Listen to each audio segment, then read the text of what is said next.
Om Namo Bhagavate Vasudevaya. Om Namo Bhagavate Vasudevaya. Om Namo Bhagavate Vasudevaya. Welcome to the second part of the reading from chapter 12 of Canto 3, from Brilliant as the Sun, retelling of Srimad Bhagavatam. As Maitreya's account ended, Vidur looked relieved. It seems the merciful Lord saved Brahma, who is after all his sincere devotee. Indeed, it is only by his grace that anyone can be protected from the allurement of lust. Verse 34, Maitreya agreed to emphasize Brahma's greatness. He recounted how by Krishna's grace the Vedas manifested from his four mouths. When did this happen? Asked Vidur. It was when Brahma was considering how he should go about recreating the universe. Replied Maitreya, you see, the method of creation is given in the Vedas. Therefore, the Lord imbued his heart with that knowledge to help him carry out his service. Verse 35, along with the Vedas, the four kinds of sacrificial paraphernalia also became manifest. These are the two priests who chant mantras and offer oblations, the fire and the rituals, the principles of religion, truth, austerity, mercy, and cleanliness. Also appeared as did the duties required for the different varnas and ashrams. So the four principles of religion, just a quick recap, are truth, austerity, mercy, and cleanliness. Verse 36, Vidur's eyes glowed with admiration for Maitreya. O great sage, due to your wealth of penance, you have knowledge unknown to others. Kindly satisfy my curiosity. I would like to know how and with whose help Brahma established the Vedic wisdom, and which emanated from his mouth. Verse 37, Maitreya said, from Brahma's eastern mouth the Rig Veda manifested, which imparts hota or correct chanting of mantras. From his southern mouth the Yajurved manifested, which established Adharvaryu or sacrificial performance. From his western mouth the Samaved appeared, which teaches Udgat or appropriate hymns to be sung in worship. The Atharved came from Brahma's northern mouth, which teaches remedial measures in case of mistakes. Verse 38, after these principal Vedas, Brahma created the supplementary Vedas. These contain the sciences known as Ayurveda or medical knowledge, Dhanurved or the military science, Gandharvam or musical arts, and Sthaptyam or architectural sciences. They all emanated one after another from his four mouths. Beginning from his front face. Verse 39, then from all his mouths he created the Purans, volumes of spirituality, instructive history from all over the universe and many different kalpas, as well as the two itihasas or epic history and Ramayana. Together all these are known as the fifth Veda.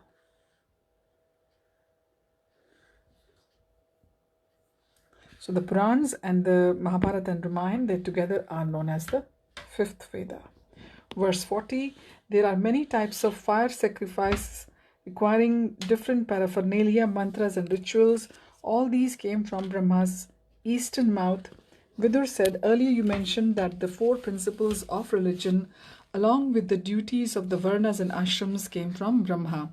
Please explain their connection. Verse 41, yes, of course, replied Maitreya. The varnas are the vocational divisions of society, Brahmins who teach and guide, Kshatriyas who protect and rule, Vaishyas who generate wealth and agriculture, and Shudras who take employment from one of the other varnas. All these vocations were systematically planned and created by Brahma so that everyone in society can attain self-realization. For the vocations to work successfully together with this aim of spiritual advancement, people must be trained in four virtues. Each virtue is primarily practiced at different stages of life, known as the ashrams. Ashrams are the different stages of life.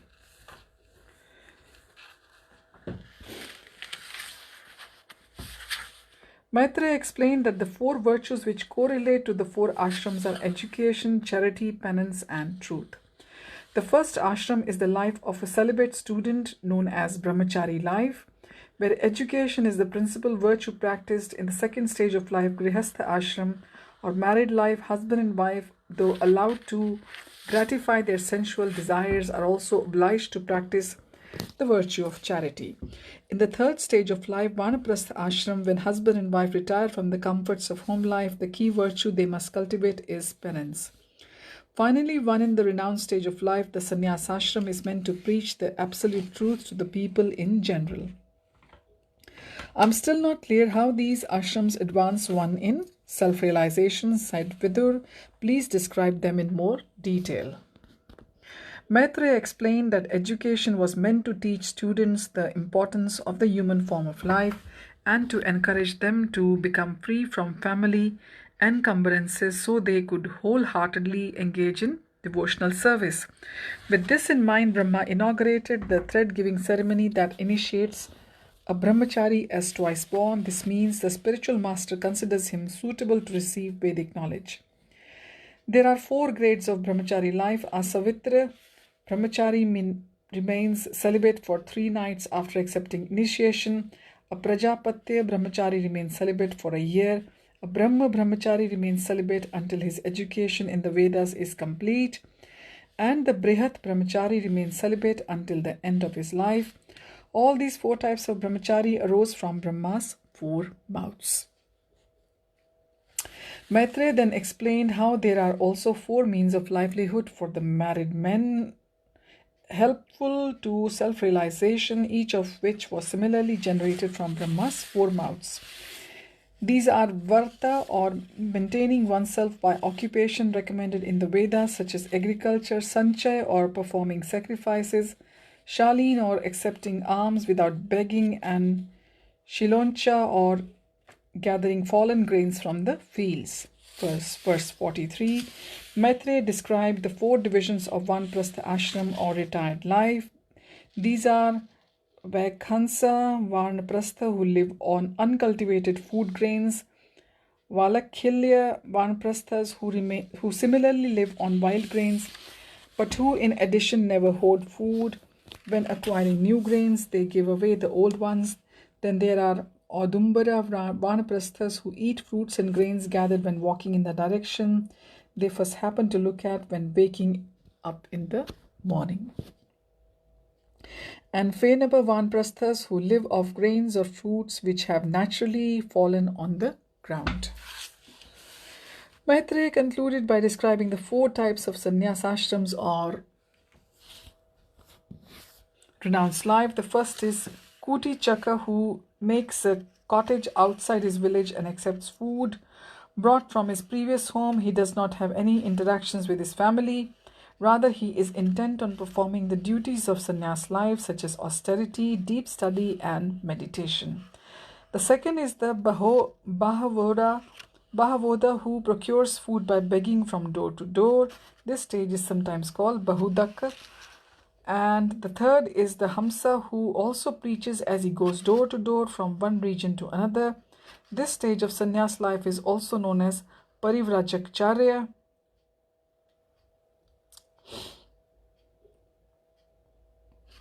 The fourth and final stage of sannyas is known as Nishkriya, which is the most advanced, as he has attained self-realization.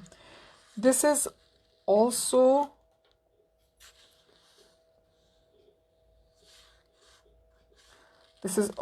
known as Paramhansa. All these stages of vanaprastha and sannyas life arose from Brahma's 4 mouths. Vidur said, "Today, by your grace, I fully understand how by practicing correctly the duties of each ashram, one will achieve spiritual perfection. Kindly tell me what else Brahma created from his own body." Verse 44, Maitreya explained that Brahma's 4 mouths also generated the science of logical argument, the 4 Vedic goals of life, namely Dharma, or religiosity, Artha, or economic development, kama or sense satisfaction, and moksha or liberation, and the celebrated mystical sounds known as vyaritis, which are pronounced in conjunction with the chanting of Om. These vyaritis are bhu, bhuva, and swaha. The sound Om, which is correctly known as the Pranav Omkara, manifested from Brahma's heart, verses 45 to 47. Maitreya next described how the different types of poetic meter used in Vedic composition came about. Ushnik with 28 syllables arose from Brahma's body hairs. Gayatri with 24 syllables arose from his skin. Trishtup with 44 syllables arose from his muscles. Anushtup with 32 syllables arose from his veins. Jagati with 48 syllables arose from his bones. Panaki with 40 syllables arose from his bone marrow. Brihati with 36 syllables arose from his life breath. The sounds of the alphabets also came from Brahma. In the Sanskrit alphabet, there are 35 consonants, 13 vowels, and 4 semi-vowels. The first 25 consonants, which are called sparshas or nasal sounds, arose from Brahma's soul. There are 13 vowels which came from his body. The sibilant alphabets, which are those sounds characterized by the hissing sound, came from Brahma's senses. There are also 4 semi-vowels which arise from his bodily strength. The 7 notes of music arose from Brahma's playfulness. Interested to learn that the consonants arose from Brahma's soul, Vidur said, "I think I understand now why the Vedas are called Shabda Brahma or spiritual sound. Their origin is spirit." Maitreya said, "Actually, all the letters used to compile the Vedas are spiritual. In fact, Brahma is known as incarnation of transcendental sound." "How is that?" asked Vidur. "Are not some of the sounds of the alphabets coming from Brahma's material body?" Verse 48, Maitreya replied, "Try to understand Brahma's greatness. He represents both the Lord's personal form and the impersonal Brahman. He is invested with Krishna's multifarious energies, from which all the gods like Indra, Chandra, and Varuna are manifested." Vidur was astonished on hearing of Brahma's greatness. Thinking back to the incident with Brahma's daughter Vak, he said, "Now I understand why Brahma should not be condemned like an ordinary living entity for the indiscretion with Vak. As you earlier suggested, he must have had a higher purpose for exhibiting such a tendency. Still, I have heard that Brahma later married goddess Saraswati. Since he has a spiritual body, why would he marry?" Verse 49, clearly pleased with Vidur's astute inquiry, Maitreya said, "When he was first attracted to Vak, his body was transcendental, as you say, and sex life was therefore forbidden. Therefore, he gave up that body and accepted another in which sex life was allowed. He then further engaged himself in the matter of creation." "I see," said Vidur. "Did Brahma and his 11 sons create the entire universal population?" Verses 50 and 51. Maitreya shook his head. "Brahma saw that although his sons were powerful, still there was insufficient population. He was mystified. Although he and his sons were fully engaged in procreation everywhere in the universe, somehow there was not enough inhabitants being generated. He felt that there could be no other cause for his misfortune but destiny." Verses 52 and 53. While he was thinking like this, he observed the supernatural phenomenon. From the 2 halves of his body, 2 other forms were generated, one male and another female. Even now, this couple are known as Brahma's body. This man and woman later engaged in sexual intercourse to help populate the universe. "What are their names?" asked Vidur. Verses 54 and 55. "The man became known as Swayambhuva Manu, and the woman became his queen Shatarupa. It was due to their union that the universal population began to significantly increase." "How many children did they have?" asked Vidur. Verses 56 and 57. "Swayambhuva and Shatrupa only had 5 children. Their grandchildren, however, populated the world. Please tell me their children's name, asked Vidur. They had 2 sons and 3 daughters. Their sons' names were Priyavrat and Uttanpad. Their daughters' names were Akuti, Devahuti, and Prasuti. Who did his daughters marry? Asked Vidur. Manu handed over his first daughter Akuti to sage Ruchi. The middle daughter Devahuti he gave to sage Kardam in marriage. His youngest daughter Prasuti married Daksha. Their children and grandchildren were numerous. Listen and I shall describe what happened next. And now we'll go to the epilogue. This brings us to the end of the chapter 12 of Canto 3, Part 1. Now the epilogue. King Parikshit appeared around the assembly. It was still too dark to clearly see the sages' faces. He wondered how Bharadwaj and other students of the Vaisheshika school had reacted to Maitreya's detailed explanation of time and space. The king himself felt elated. He could just make out the profiles of some sages leaning forward, as if straining to hear. Was one of them Gautam, the famed logician? Surely he had been impressed by Maitreya's reply to the many logical conundrums Vidur had placed before him. What of sage Idmavahu, who was the follower of the atheistic Kapila? What had he made of Maitreya's detailed account of how the entire material creation emanated from the Lord's spiritual body? The sun would be up soon. He would have a better idea of their reactions then. Parikshit turned his attention back to Shukadev, whose noble features were illuminated by the moonlight. The sage smiled encouragingly. My dear king, do you need to rest? Oh no, my lord, I am feeling fully enlivened by your narration. I am eager to hear what else transpired between Vidur and Maitreya.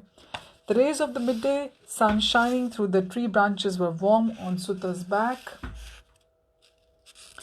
He had been so absorbed in his narration that he was unaware of the time. The sages had been listening intently for 6 or 7 hours. It was time for their midday break before the sun became too hot. Promising to continue in the late afternoon, Suta rose and made his way to the river bank. Shaunak tarried behind to ensue. Kindling was collected and the priests manning the fire were rotated. Then along the most of the other sages he followed Suta to the river where they would cool themselves before foraging for fruits and roots. As he hurried to the river, he marveled at the thought of King Parikshit's and Shukadev's great sacrifice. For 7 days and nights they had talked about Krishna without resting, eating or drinking. He prayed silently that one day he might so relish topics about Krishna that he could give up all thoughts of bodily needs.